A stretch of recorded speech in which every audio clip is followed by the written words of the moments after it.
a lot of the same thoughts after the last game. Players played hard in the game, stayed focused. I think the offense did a great job of controlling the tempo of the game, played very well. Offensive line did a really, really good job of controlling the line of scrimmage. And obviously, B-Rob had a great day.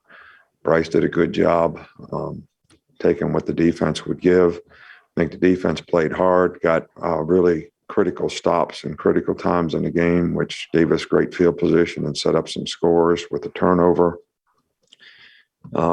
There's one thing we probably need to continue to develop is our ability to finish, whether it's a tackle, whether it's a block, whether it's a quarter, whether it's a game, whether it's, stacking positive performance from play to play, game to game, practice to practice, however you want to put it. And I think that would help us be a little bit more consistent.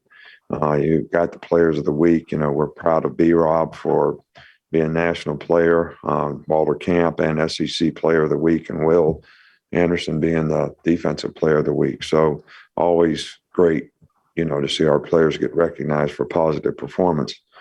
I think, this is a very challenging game that we have coming up against a very good team. These guys have 15 starters coming back from, one of the best teams in the country last year. And this is a very challenging place to play.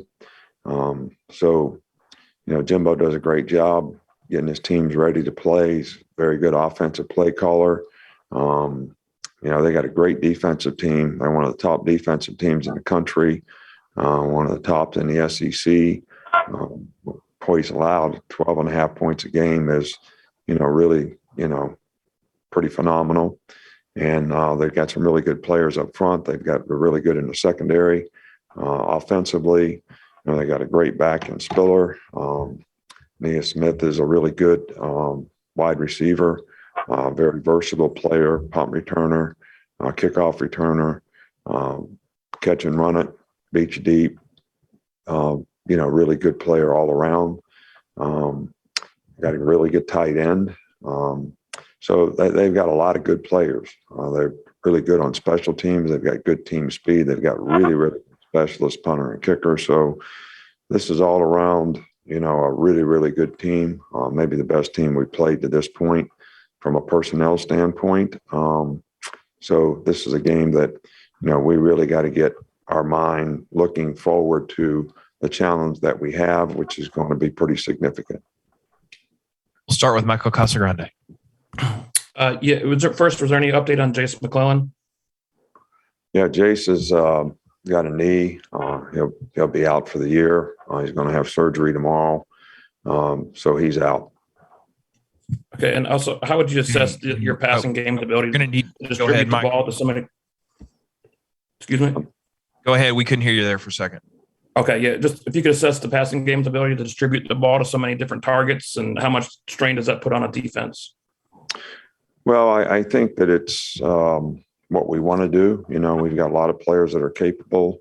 I think when you play a team like we played last week, who drops 8 guys a lot, the quarterback has to do a good job of reading the defense.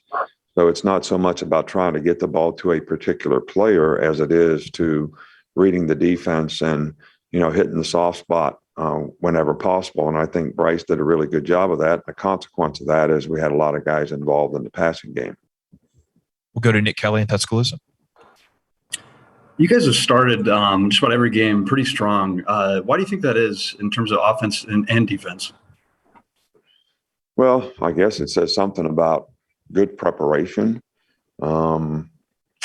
And the players have good intensity to start the game. I think, what we keep talking about is how can we sustain that? How can we, keep that energy level up for 60 minutes in the game? Hopefully, we learn a lesson about it's not just how you start, but it's how you finish relative to, especially when you're playing on the road, which is what I hope we learned at Florida. We got off to a good start and then, started to, be pretty average in terms of how we executed and what we did. And the consequence was that as the other team gets the momentum of the game and comes back on you. So we have to be able to continue to get over the hump and keep playing in every game. Go to Charlie Potter.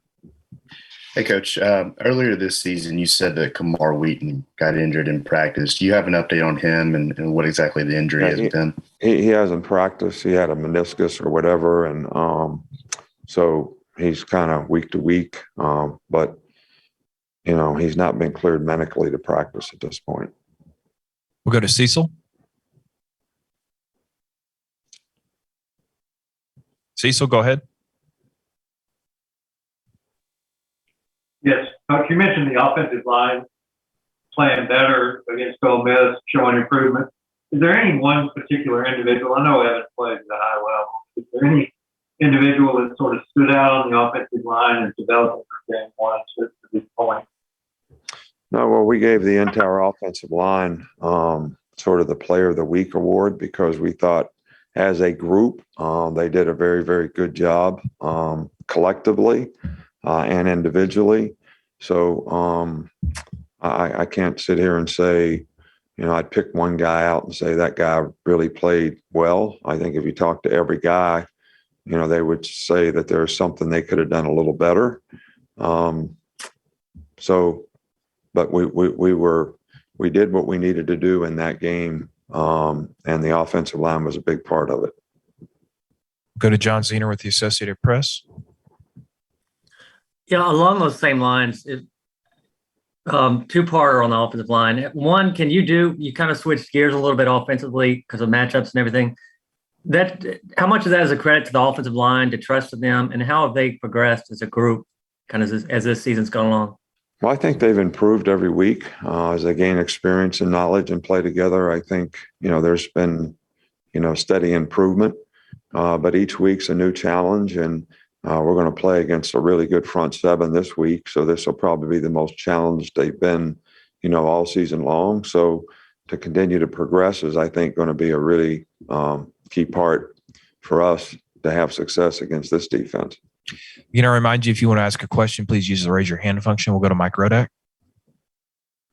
What have you seen out of Treashon Holden and some of the increased playing time that he's earned? And just overall, what sort of development have you seen from some of the younger receivers? Well, Treashon has been the most consistent guy. He's got the most playing time.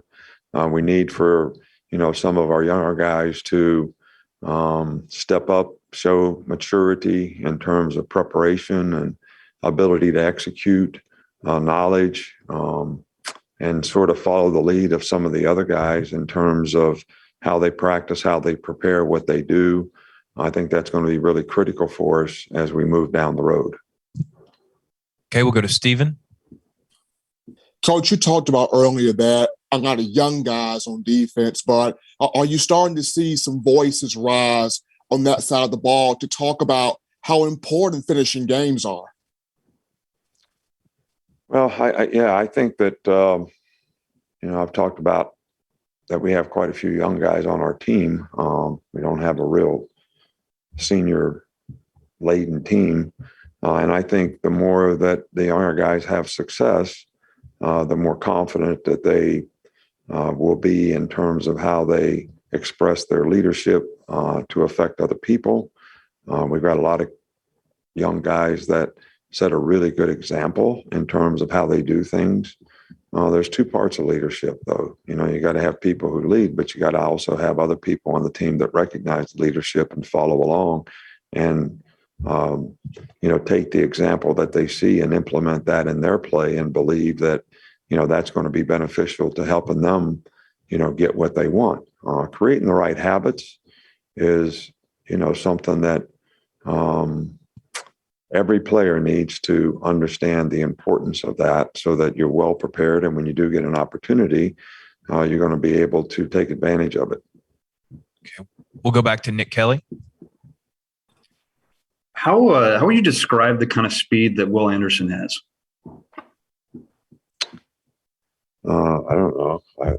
How do you describe speed? I mean, the guy's got initial quickness. He's got power.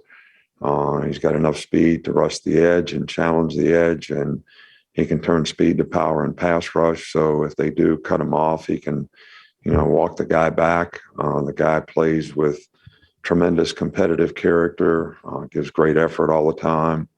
He's got a lot of pride in his performance, and he works that way every day. I mean, he works that way in practice. And so I don't know how to describe what you're asking me exactly. I can describe the player, but and he's been very, very productive so far for us this year. We'll go to Cecil again. Coach, one quick follow-up. How has Roydell come along, and is he sort of ready to take a expanded role if that's what's required in Jase's absence? Yeah, I don't think there's any question. We've got a lot of confidence in Roydell. He's played well when he's had the opportunity to play. He's got, some extensive playing time, the game that B-Rob missed against, Southern Miss. So, we're very confident in him. Jase was a very good player, did a great job on as a runner, as well as a blocker, as well as very good special teams player. So we have to replace him in a lot of areas on our team. And but we do have confidence in Roydell, and I think he'll do a good job. And Trey Sanders is going to get more opportunity now, and he's got to be able to step up and continue to make progress as well. Go to Tony Sakalas. Yeah, Nick, kind of piggybacking off of that question, with only 3 healthy scholarship backs, has there been thought to maybe play a player from another position at that role? Yeah, we'll probably look at some of that. See how it works out. If some guy has experience playing that position, we'll see, how they might be able to develop and be an emergency guy. And we've got several guys in mind, but we'll kind of see how it goes. Okay, well, we got 2 more to wrap up. We'll start with Joey. Hey, Coach, kind of going off of those 2 previous questions, with Trey Sanders and Roydell Williams, having to step up, like you said, what's the importance of having depth at that position with McClellan out for the year? Well, it's really important, but we've kind of lost 2 guys at the position. I mean, 5 is a good number to have, but now we have 3. So, but I think that would be the case in any position.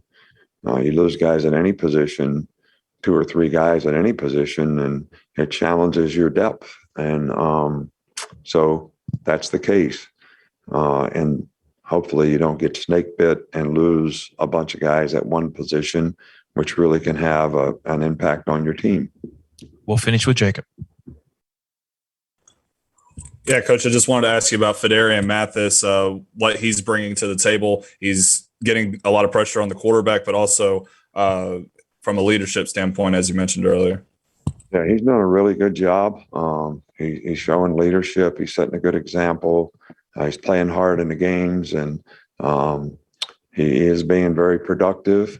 So we're very pleased with what he's done to this point. And he's always been a guy that plays hard and tries to please the coach and do everything he can to help the team win. It's important to him. And, those are the kind of guys you love to have on your team. All right, Coach. Thanks for your time. Thank you.